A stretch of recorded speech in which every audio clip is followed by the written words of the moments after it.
¿Sabías que la palabra diversidad aparece 100 veces en el Real Decreto? Creo que es una declaración de intenciones bastante clara de la LOMLOE.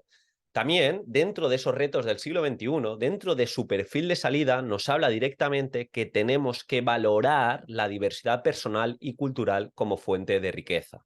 También dentro de diferentes descriptores operativos, en algunas competencias, de nuevo, nos habla de trabajar la diversidad para hacer un mundo mejor, para beneficiarnos de lo que nos podemos encontrar a nuestro alrededor. Y nos habla de diversidad en grande, no diversidad únicamente de necesidades específicas educativas, diversidad de lenguas, de culturas, de género, etcétera, etcétera.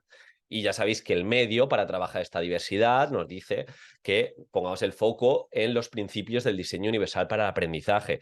No es lo que vamos a ver hoy. Hoy nos vamos a centrar más en cómo trabajar este punto de atención a la diversidad dentro de la programación y dentro de la situación de aprendizaje. Algunas recomendaciones que creo que son base, pero que sigo viendo que muchos opositores no tienen claro.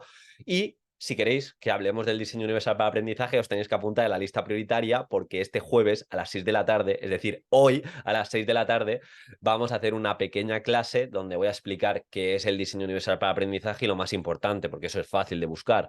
Ejemplos prácticos para cada etapa, empezando por infantil y acabando en formación profesional, y para cada una de las metas y de los principios. Entonces, vente, si no puedes venirte, apúntate en la lista prioritaria y te pasaré la redifusión que estará en abierto durante unos pocos días. Así que te apuntas y eso lo vemos. Pero como hemos dicho, hoy vamos a hablar de atención a la diversidad.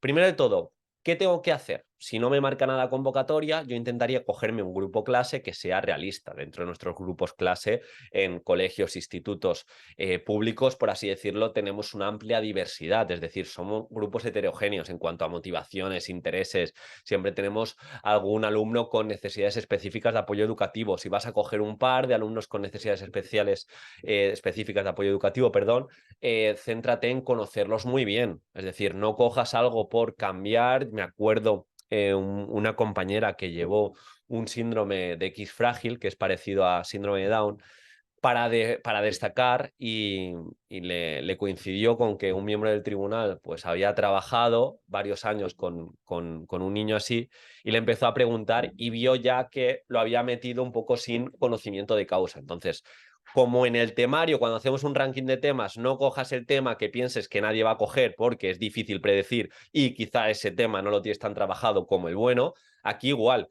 Escoge dos alumnos, dos alumnas con necesidades específicas de apoyo educativo que manejes y si no manejas, pregunta a docentes que están trabajando con ellos, infórmate, fórmate y ten recursos y adaptaciones. Para ese segundo punto de dentro de tu alumnado, que por así decirlo no tiene ningún tipo de necesidades específicas de apoyo educativo, pero sí tiene diferentes ritmos de aprendizaje o tiene alguna diferencia individual en cuanto a quizá inmadurez, que esto pasa mucho con los niños, que son bastante más inmaduros que las niñas hasta que acaba toda la etapa educativa, incluso en la universidad, pues hemos de tener en cuenta para todo esto, una vez que lo hemos escogido y sonar profesionales para decir que, por ejemplo, el diseño universal para aprendizaje no está únicamente enfocado para el alumnado ANEAE, o sea, para el alumnado NEAE, perdón, sino también enfocado para la diversidad que tenemos en clase, pues vamos a atender qué tipo de actividades de ampliación y de refuerzo vamos a llevar a cabo para estos alumnos que quizá necesitan ese plus o esa metodología alumno-tutor para ser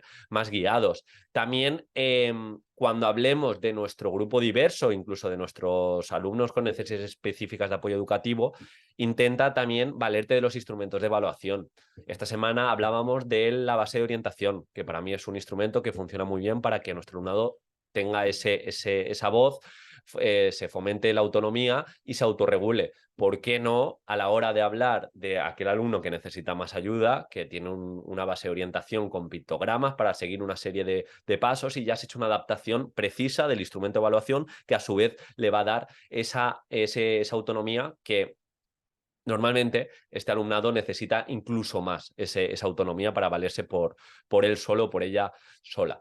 Entonces, por ahí, también a la hora de hablar de atención a la diversidad no es únicamente definir la necesidad. No es únicamente hablar de una adaptación en concreto, sino también de agrupamientos. Los agrupamientos son clave. Tenemos que pensar, dependiendo del contenido, y así se lo tenemos que hacer ver, cómo vamos a hacer esas agrupaciones. Lo hemos dicho en muchas ocasiones. Aquí el libro de referencia es el libro El aula diversificada, donde hay mucha evidencia al respecto de cómo hacer agrupamientos y cómo se benefician esas clases diversas, esos agrupamientos donde se junta el alumno con más necesidades y que está por debajo del percentil con el alumno que tiene más capacidad de ayuda. Ambos van a aprender mejor, pero claro, para ello se tienen que hacer los agrupamientos a conciencia. No me puedo ir a agrupamientos donde quizá en el mismo grupo de 5 están 3 alumnos por encima del percentil y ha habido otro grupo de 5 donde hay 3 alumnos que necesitan mucha ayuda y luego 2 alumnos, por así decirlo, normotípicos. Entonces, en ese sentido,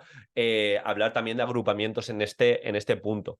Luego, se habla mucho de las metodologías activas, pero si algo se ha estudiado de las metodologías activas es que les viene mejor para este alumnado con necesidades específicas de apoyo educativo. Son cruciales para motivar, para que nuestro alumnado se implique más. Entonces, utilizar, por ejemplo, un aprendizaje basado en proyectos va a hacer que nuestro alumnado encuentre más funcionalidad y se implique más.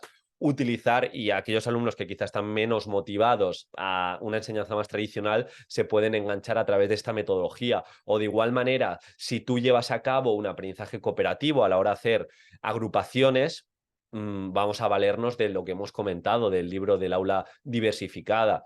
Y ya como complemento, pues sí, puedes llevar algún tipo de recurso que muestres, o algún tipo de aplicación o algún tipo de recurso que lleves para que se relajen. Yo me acuerdo que llevé esa pelotita antiestrés para mi alumno con síndrome de Tourette, pues si le daba una crisis. También llevé un plano de la clase y en ese plano de la clase estaba como acotado un espacio de calma, un espacio por si había algún tipo de crisis, y mi clase ya se había trabajado esa empatía poco a poco y sabía que si en algún momento tenía una crisis, tanto mi alumno TEA como este alumno con síndrome de Tourette, pues tenía ese espacio para relajarse. Incluso había ciertos protocolos dentro de clase donde le acompañaba otro alumno tutor, dejándole su espacio fuera de la clase un ratito. Pues bien, eso es también interesante para comentar. Por lo tanto, recapitulación en cuanto a atención a la diversidad. Primero, muy importante unir a nivel legislativo, que tenemos el diseño universal para aprendizaje, todas las veces que aparece. Tenemos también para unir con esos retos del siglo XXI. Segundo, escoger algo que manejemos o nos vamos a formar mucho en ello. Para eso, si os queréis venir a la clase de hoy del DUA, apuntaros, y si no os la pasaré en redifusión. Tercero, esos alumnos que tengan también se ayuden entre ellos y ten muy en cuenta esos diferentes ritmos de aprendizaje, esas actividades que puedes añadir multinivel, cómo utilizas esos instrumentos de evaluación de forma concreta con tu alumnado y los agrupamientos y cualquier metodología activa, menciónales. Esto también te sirve para el supuesto, lo comentábamos el otro día, en ocasiones en el supuesto práctico tenemos un punto de atención a la diversidad que hablamos 2, 3, 4 líneas de cómo abordar la diversidad un poquito a nivel general, y en la secuencia didáctica las actividades no se menciona nada. Y ahí el tribunal lo va a ver como algo no realista. Así que siempre la diversidad, siempre esas adaptaciones, esos principios DUA que estén integrados, por así decirlo, en las actividades que pueden ser menos realistas y que el tribunal puede poner más el ojo para preguntarte. Así que bueno, espero que te haya aportado y como siempre nos vemos mañana.